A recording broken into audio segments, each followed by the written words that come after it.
avec ceux qui ne sont pas des convertis. L'Éternel travaille avec ceux qui ont l'esprit de la conversion. Pierre a l'esprit de la conversion. Mais il y avait un disciple aussi qui n'a pas l'esprit de la conversion. Il a trahi Jésus. Comme comment Pierre a renié Jésus. Mais la différence entre les deux, c'est que Judas Lucarios n'a pas l'esprit de la conversion. Mais Pierre, lui, avait l'esprit de la conversion. Pierre, quand il a posé l'acte, il a regretté, il a pleuré amèrement. Quand un homme rentre dans l'esprit de la conversion, il peut recevoir l'esprit de la repentance. Regardez très bien. Judas, il est parti se pendre. Les religieux, on les condamne qu'à mort. Quand tu rentres dans la loi de Moïse, c'est la religion. C'est œil pour œil, dent pour dent. Judas Lucarios était avec Christ, mais il n'était pas converti. Il était toujours dans la loi de Moïse. Parce que la loi révèle la mort. Judas était dans l'esprit de la loi, mais Pierre était dans l'esprit de la conversion. Voilà la différence entre eux deux. Judas est parti se pendre, mais Pierre a pleuré amèrement. Il s'est accroché à l'esprit de la conversion et il a pleuré amèrement.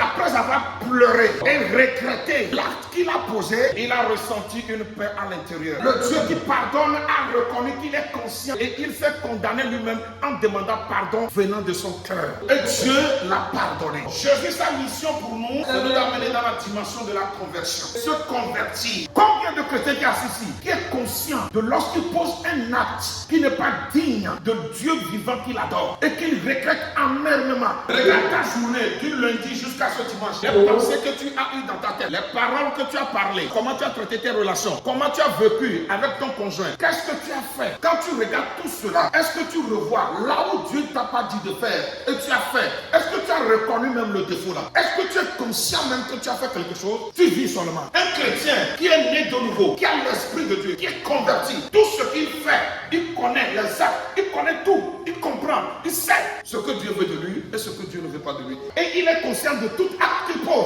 Il s'arrête, il réfléchit, il retraite ce qu'il a fait qui ne correspond pas à la volonté de Dieu. Et il cherche la perfection pour pouvoir faire la volonté de Dieu dans sa vie. Dans Luc chapitre 15, nous lisons le verset 1 en descendant. Nous allons voir une histoire que Jésus de Nazareth, notre Seigneur, nous a enseignée pour que nous comprenions le sens réel de la conversion. Comment on peut dire un homme est converti? Un homme converti, le premier acte qu'il pose, il rentre en lui-même. Ça dit, il se repose des questions. Mais où je suis? Qu'est-ce que je viens de faire? Quelle vie je suis en train de mener? Vous allez voir un chrétien qui n'est pas fiancé, mais qui couche avec les gens. Mais il ne regrette pas. Quand on le dit, il se nerve. Mais à l'église, ceux qui sont des diacres, ils connaissent les versets bibliques. Ils peuvent te décrire même la Bible. Ils parlent en langue plus de 3 heures du temps. Mais quand tu le regardes, il n'est pas conscient de son état. Il est temps que nous allons nous arrêter et se poser des questions. Ce que Jésus nous a dit, pourquoi nous ne le voyons pas se réaliser? L'erreur dépend de nous ou de lui. Il faut te poser les questions.